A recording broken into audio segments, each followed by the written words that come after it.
Had cleaned, had been cleaning. What's the difference? Part 1.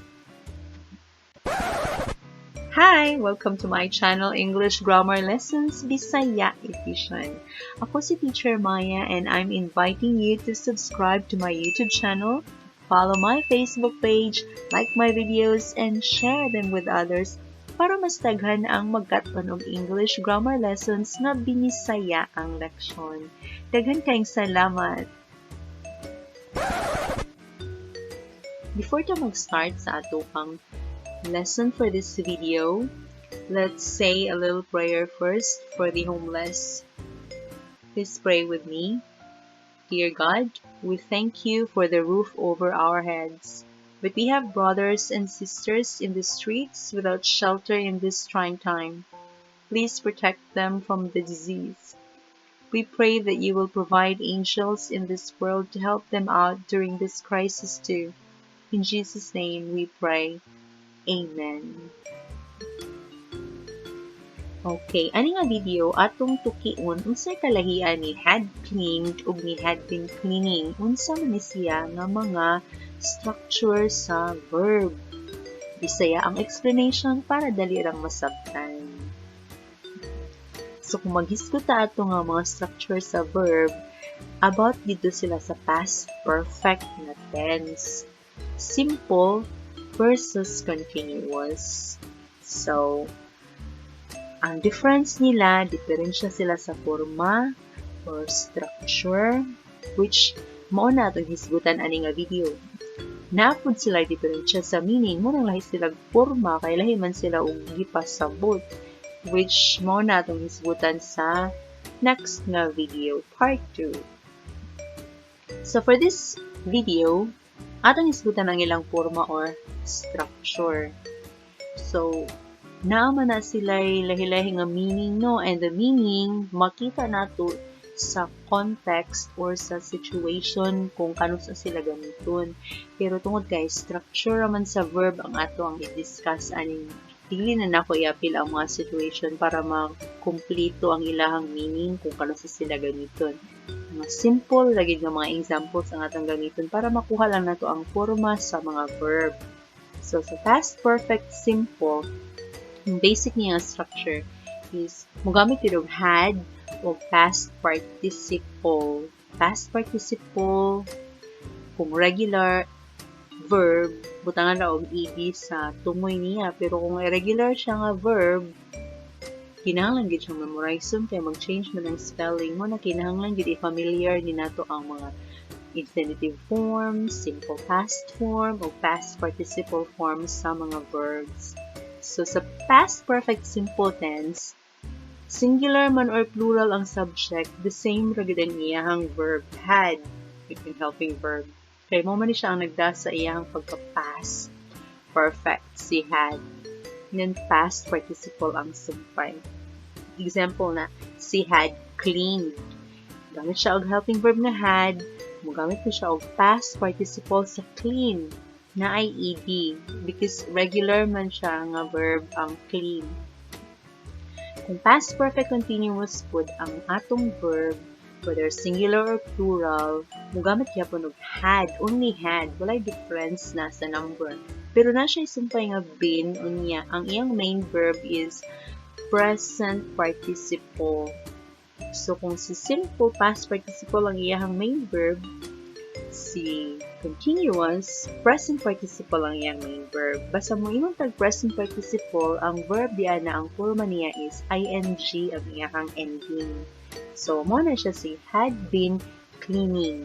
So, mugamit ta og had, mugamit ta og been, mugamit ta og ing sa ending. Mo na siya yung verb pattern. Nga may been, kay di magudta ka diretso og had cleaning kay si been helping verb man sa ing. Tungod kay continuous man gud siya nga structure, kinahanglan din siya ing. So di man ka kadiretso og ing kung walay helping verb para sa mga ing nga verb. Ang helping verb para sa mga ing nga verb is is, are, was, were, am. Yang ilang past participle kay si been. Mo nang been ang past perfect continuous. Gets? Complicated, no?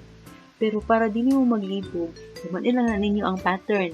Had plus been plus the ing form of the verb. Let's go to the examples. So, kung maghimatag positive statement na past perfect simple ang iyahang verb tense, ang atang structure nga gamitin sa verb, had plus past participle. Parehaan ni mga example. Linda had cleaned the area. Jean had left the chat room. Jean and Jason had eaten the candies. And Linda had removed Ken from the group. Had plus past participle. Si clean na cleaned, si leave na left, si eat na eaten, o si remove na removed. Sa ako nang i-explain, simple lang mga sentence nga atong praktisan karon, mo focus lang taon sa mahimong forma sa verb, dili sa natayapil ang context or situation nganong past perfect simple ang verb nga kinahanglan dinhi. Okay? Focus lang sa forma sa verb for this lesson para master nato unsaon pagmugna og verb sa inani nga tense. Kung question pod in past perfect simple, typical form sa question, mag-una sa helping verb, unya, musunod sa subject, ay musunod si main verb. So, patungan nila si subject. Pareha niya ang helping verb na si had, o si main verb na si cleaned, ilang tungan si subject na si Linda. So, regardless kung ang imong pangutana na WH question ba na siya, pareha na who, what, and where, how, why, or yes or no question. Kanang answeran na mo yes or no. Regardless kung unsa imong type sa question, inani ang forma ni helping verb o ni main verb. Magbuo sila ang ilang tungan sa subject. Another example, see, why had Jean left the chat room? So, gipatungan na po nila si Jean.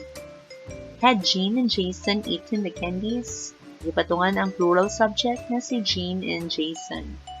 Had Linda removed Ken from the group? Gipatungan gyapon ang subject na si Linda. O, sikat kay ni si Linda o si Jean sa akong mga examples karon. Kung negative pod ang imuhang sentence nga gamiton sa past perfect simple, mo balik sa position niya si subject, mag-una gyud si subject, and then si had, sundan na siya og negative word na not. Para na Linda had not cleaned the area. Or Jean had not left the chat room. And Jean and Jason hadn't eaten the candies. O, pwede naman i-contract para mumubo si had not, may mong hadn't. Para easier para siya i-istorya in spoken English. No? And Linda had not removed Ken from the group. Kung past perfect continuous pod ang imuhang structure niya, statement lang siya, ang basic niya nga forma mo ano siya, no? Had plus been plus present participle, which is the ing form of the verb. Example, Jean had been adding members in the chat room. Jean and Jason had been eating the candies. Linda had been removing members from the group. And Linda had been cleaning the area. So, had plus been plus the ing form of the verb add becomes adding. Si eat, nahimong eating. Si remove, nahimong removing. O si clean, nahimong cleaning. Kung magama po kag question, ani nga tense, ang forma sa imuhang verb, mahimong ingon ani.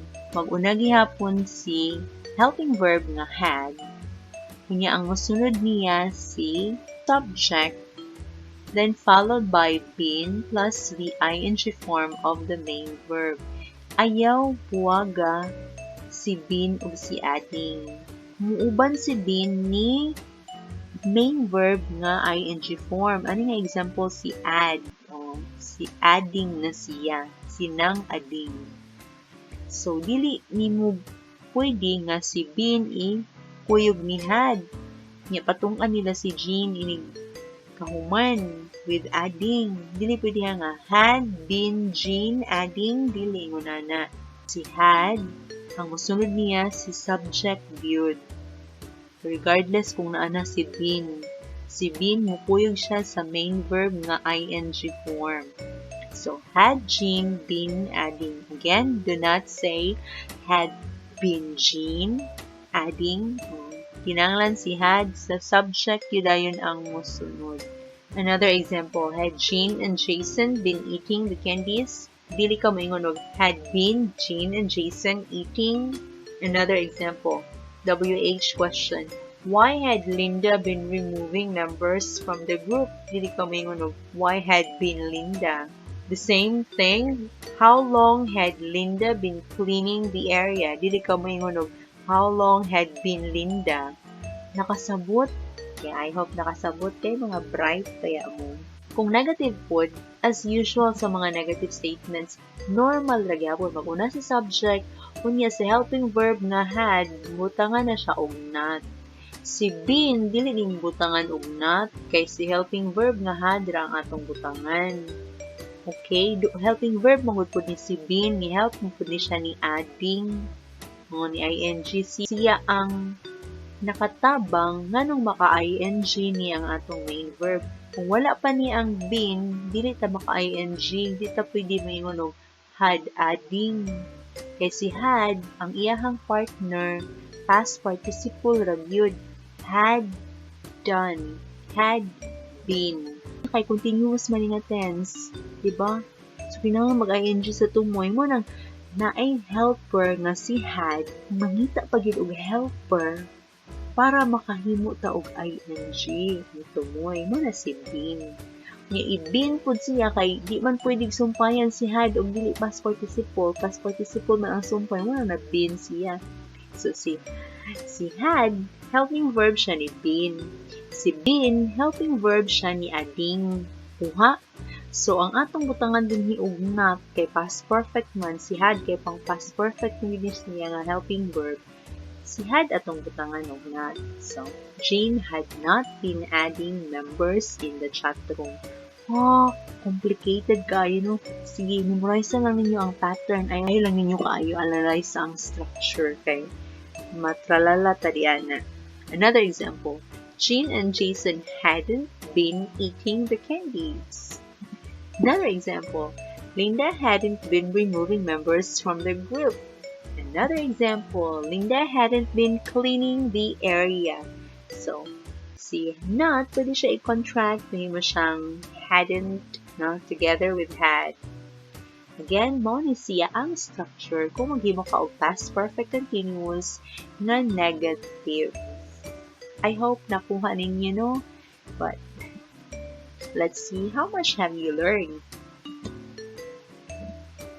Use the given verb in past perfect simple. Practice sa taha in past perfect simple form. Himo ninyo og past perfect simple ang mga verb nga gihatag diri. The first one is change. Unsa may tabo ni change ani nga sentence? Ma-change siya into, let's see, had changed. Another, arrange na po ng atong verb. Unsa na may past perfect simple form yani. Unya, na question mark sa tumoy. So, meaning question ni siya. Walay question word nga who, what, when, where, how, why. So, yes or no question ni siya. Unsa na may mahitabuan nga sentence. Let's see. Mahimo na siyang had they arranged the new sala set? Gitungan na sa subject nga they, ni helping verb nga had, o ni main verb nga arranged. Next, negative na food kay not seen. Unsay mahitabuan ni negative? Hadn't seen or had not seen. Now, kung continuous, practice na to ang continuous nga form. Si play, unsay mahimong forma ni play kung continuous? Had been playing na siya. Next, work na pud ta in past perfect continuous form. Unya na question mark sa tumoy. Unya walay question word. So, himo na to og yes or no question. Unsa na may mahimong forma ni? Let's see. Had he been working hard all day? Next. Negative na po, not think in past perfect continuous form. Let's see. Mahimo na siyang had not been thinking. I had not been thinking about him, or I hadn't been thinking about him. Sumoto siya ang kalahian ni past perfect simple o ni past perfect continuous kung ang ilang porma ang atong hisgutan.